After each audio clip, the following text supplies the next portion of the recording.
I'm very pleased to be here, but what I have to say might be hard on your ears, so please bear with me and tolerate my belligerence. I have a slightly different message, conversation to have with you. When Ada first invited me to speak, I said to her, "You sure you want me to speak?" Because I'm not sure that I fall into that category of inspirational speakers, because most of them bore me to death. Because usually they're telling lies. They're not actually saying anything that they believe in or actually understand. So I'm not your inspirational speaker. What I am, though, is a bit of a big mouth. So I will share with you a few things, but I can't claim to be an expert on anything. But I will share with you a particular view I have of the world, which many of you may not agree with, but I hope will slightly provoke you and make you angry. I am, however, not here to give you hope. Everyone likes hope, but hope ain't a plan. We need a plan in the world we live in. So I'm going to slightly put some stuff out there and make you think. What I think is quite important is that you all, particularly the younger, and I mean anyone sort of under 40, come to terms with the reality of the world we live in, rather than sort of think that Facebook, Twitter, the internet is going to solve our problems. They aren't going to solve the problems, and you can't just hope.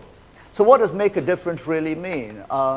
How many of you know who actually coined the phrase, "be the change"? It was an Asian, actually. It was an Indian guy called Mahatma Gandhi. But I'm not going to use words like that, too. Because they are overused cliches, which again have become sort of escape routes for us to all feel good. So now at this point, some of you might be thinking, who is this negative guy? Why did they invite him? We all wanted to be uplifted. But, you know, this is not the black and white minstrel show. I'm not Louis Armstrong. I'm not going to play you a nice tune and make you all feel good on a Friday night. I'm sorry. I am very sorry about that. But what I do want to say is to confront you with some harsh realities about the world we live in. Because the be the change, make a difference, etc., have become fads. They have become fashion. Watch CNN, going green, superficial hubris, right? So that you can all feel good. Watch TV, cop out, get on your iPads, and feel good. This isn't the world we live in, my friends. So now we have, so much so that saving the world has become the part-time occupation of B-grade Hollywood actresses and actors. You know the type, right? Don't adopt any white babies, only black babies, because they become good fashion accessories as well, and you care about Africa. So that's what the dumbing down has become, extreme. Now, I am slightly out there pushing it out, but I have got permission from one of my mentors who's here, who said, you can go out there. After all, you on a Friday night, a bit of entertainment is also not bad. Okay, but now for the most serious stuff. Why are young people in Asia so confused? I subscribe to the notion that they're so confused because much of what they are taught has nothing to do with the world that they live in today. All right? Intellectually subservient to a Western narrative, they have all adopted a narrative that has got nothing to do with the world that they witness, feel, and live in on a day-to-day basis. For MaD, I think, those of you here who are, I think it's called MaDs, right? The thing that you all need to start doing is to move beyond the veneer of superficiality and feeling good about I care, about really asking the hard questions about the times that we live in. And that needs a very, very important and honest inquiry. One of the greatest risks of our times today in business, in political arenas, is intellectual dishonesty. Most business platforms, etc., that you would go to are intellectually dishonest. That horrible word, innovation, will appear everywhere. Use the word innovation, and it's supposed to explain everything. Ask them what they actually mean, and they can't tell you. Right? Innovation. So I have conferences where you are banned from using the word innovation. You cannot use the word. So language becomes important, and how we talk about these things become important. But intellectual honesty is the most important thing. So despite all the evidence that we have, that the narrative of the last 200-300 years, which is essentially a Western narrative, at this point someone might think, oh, this guy is against white people. Please don't jump to such lazy conclusions. I am not anti-Western or anything, and I only have 20 minutes, but a Western narrative has essentially dominated the way we think about the world, even this part of the world. This is not an anti-colonial rant or anything like that, but it is a very important part of the awakening that needs to take place amongst the young in this part of the world. Most people in this part of the world, young people, don't even know the history of the last 50 years in this part of the world. If you ask them about the Vietnam War, they'll tell you that John McCain was a hero and Ho Chi Minh was a villain. Okay? So they don't even know.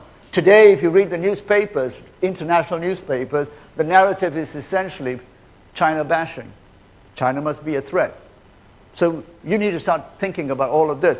Our best young minds go to schools where they are told that there is a certain business model called, I call it the Harvard School business model, which seeks to externalize costs and yet says this is the one and only way to do things. We'll lose a whole generation of very good young kids from this part of the world to old ideology. So what needs to change? So what I see and what I want to focus on for the remaining 15 minutes is my view that the era of growth and exploitation that we are in at the moment can only be reshaped by reshaping capitalism in its extreme form, and this can only take place in this part of the world. Not because, Asians, Chinese, Indians are all superior human beings, but for one simple reason: too many. Too many. The weight. It's too many. So in 2050, there will be 9 billion people, give or take 100 million here or there. Okay, who's counting? 9 billion people, of which the majority of them will live in this part of the world. 9 billion people. And yet at the same time, we are being told that we should all aspire to live like Americans. True? We should all aspire to do that. At the height of the financial crisis about 3 years ago, you will all remember that what were we in Asia told? You laggards. You should stop saving. You should go out and spend. You remember? Use your credit cards. Be like Americans. Spend. And we thought, hey, this is our time. 2-3 centuries of being subservient. Suddenly, we're the kings. Even the West is asking us to save the global economy. How good. So we all felt proud. Indians were jumping around saying, hey, now we are the Maharajas, for real. At the same time, you'll remember in 2010, as a run-up to 2009, as a run-up to the Copenhagen Climate Change Conference. You all remember that? The same world leaders were telling Asians to save, to stop saving and consume more, were saying, you Asians, you guys are responsible for climate change. All you Chinese and Indians now wanting to consume, you're polluting the world, da, da, da, da, da, da, da. Now, no one connected the dots and said, hey, if you ask the Indians and Chinese to all consume to save the global economy, don't expect them to save the world. Simple equation. All right? If the Indians and Chinese aspire to consume like the average American, game over. All right? It's not rocket science. You don't need to be a denier. But the denial continues. So on one hand, we have, let's save the global economy, which is essentially to preserve the status quo of the dominance of Western economic model. And the other hand, to say to the Asians, you all consume more because, investment banks and carry on, etc. And you might get a bit richer. On the other hand, at the same time, the conversation about environmental degradation. Of course, you all know that China gets bashed every day of the week. The good Indians don't get bashed because, they're slightly democratic, and the nasty commies must be the worst people on the planet, okay? So the commies get bashed, the good Indian Democrats who are actually consuming and rubbishing their own country more than anybody else cannot be criticized because they're Democrats. And, how can Democrats be wrong? So, what do we have? Absolute denial. And what are we told? That Asians must do or must continue consuming. So I'll give you some examples of why we cannot go on this way. Let me take cars. Today there are about 800 million cars in the world. And in the West, the car populations are about 700 cars per 1,000 people. 750. China is already the world's largest car market in the world. Any Chinese want to guess how many cars per 1,000 people in China? About 150. Already the world's largest car market. India, car market, slow. How many cars in India per 1,000 people? About 50. Indians haven't even started driving. But the Indian government's got a good strategy to slow down car growth, which is bad roads. Okay? So I am told that this strategy was not developed by McKinsey. Okay? So they got bad roads. So now we're being told that, you know, the Chinese and Indians will become the world's largest car market. This is great for the global economy, etc., because the car is the engine of growth. Okay. Now, if you know Chinese and Indians, and then you can lump in 250 million Indonesians, you know, 50 million Vietnamese, and, you know, soon we'll have the Burmese too having cars, God forbid.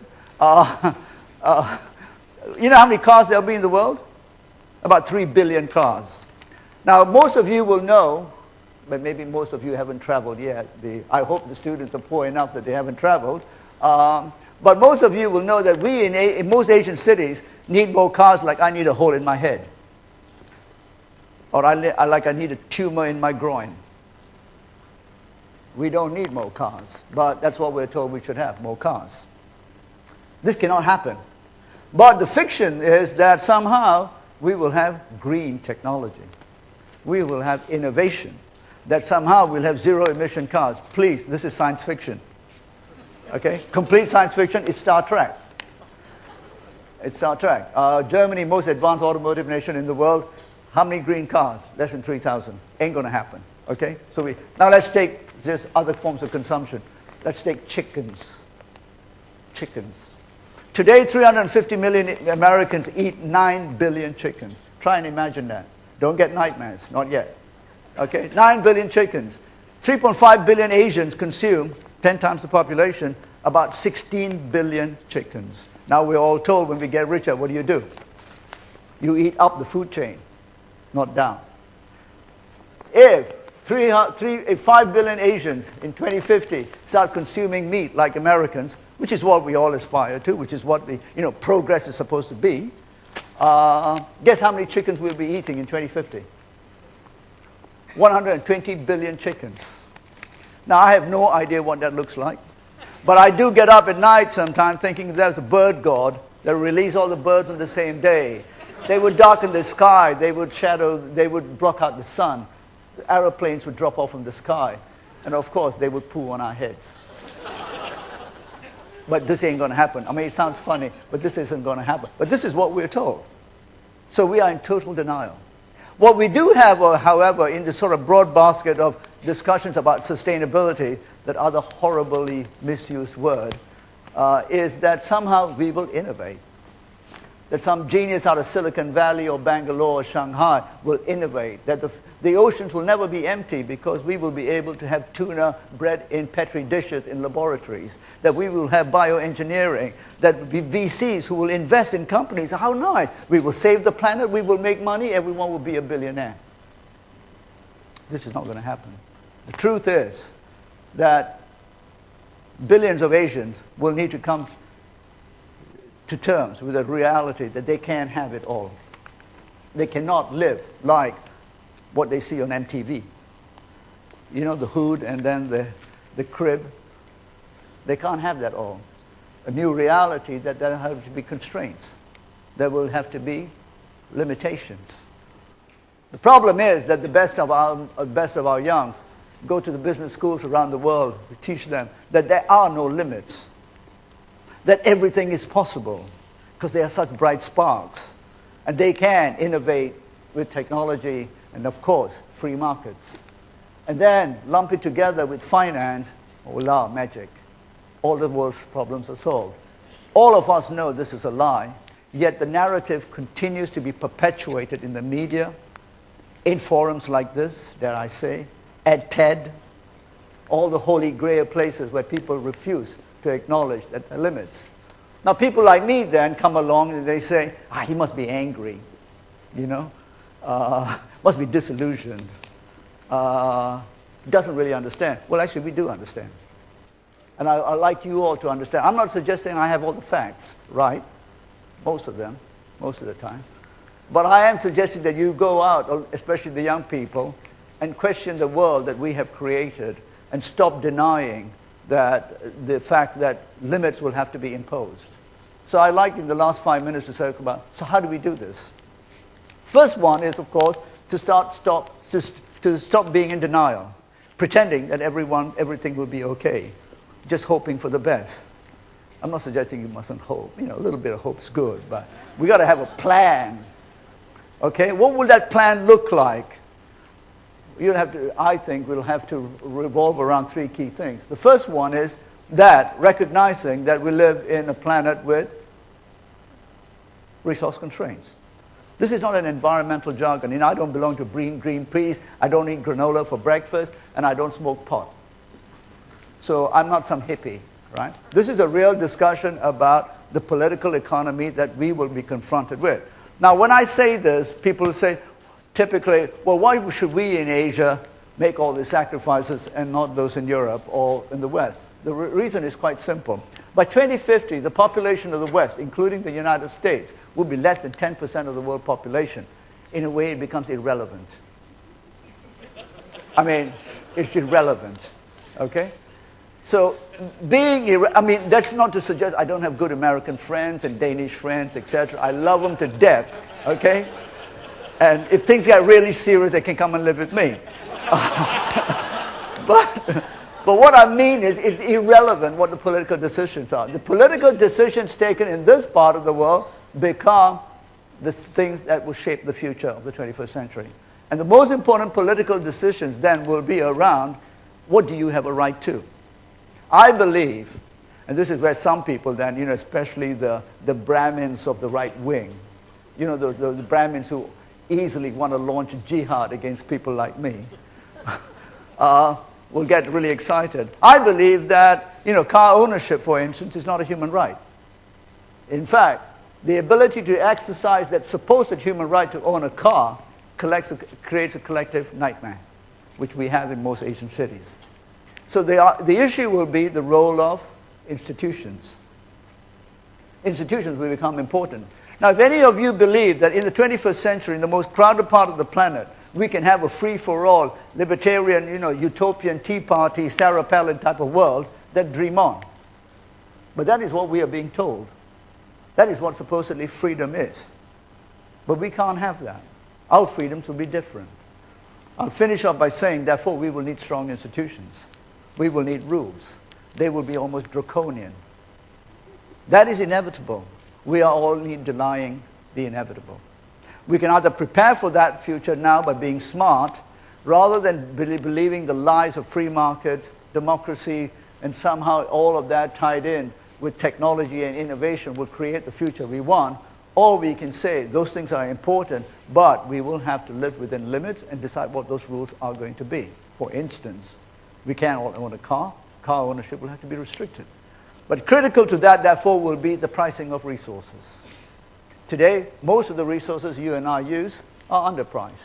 Why? Extreme capitalism, promoted through 2-3 centuries of Western sort of dominance of resources throughout the world, essentially underprices resources. The first attempt to underprice resources in a large scale was slaves. Natural resource, human resources were underpriced. That was slavery. That was the founding basis for much of capitalism 2-3 centuries ago. I can go on, but we need to reprice resources, from water to fossil fuels, etc. But the most important thing we will need is, and this is where I get slightly controversial and my time's almost up, we will need strong institutions. And what do I mean by strong institutions? We will need a strong state. The strong state will not be, as some people might jump to conclusions, me advocating fascist dictatorships. But we will need states that are strong, which are not usurped by private interests. So today, for instance, the great Barack Obama has done nothing on carbon. Why? Because as soon as you need to be president of a country, and you need $1 billion to be president, your ability to do anything has been usurped. The state is weak. The state can't do anything. And so this is the kind of reality we need to confront in this part of the world. We will need to decide what are the rules of governance that we are going to embrace. The danger is that the ideological warfare being conducted through the international media, etc., continues to promote an ideology that freedom is somehow unrestricted, that we can have everything, and that we in Asia, this is our time to enjoy that unrestricted access to everything. This is not possible. My time's up. I'll shut up now and take a few questions. Thank you very much.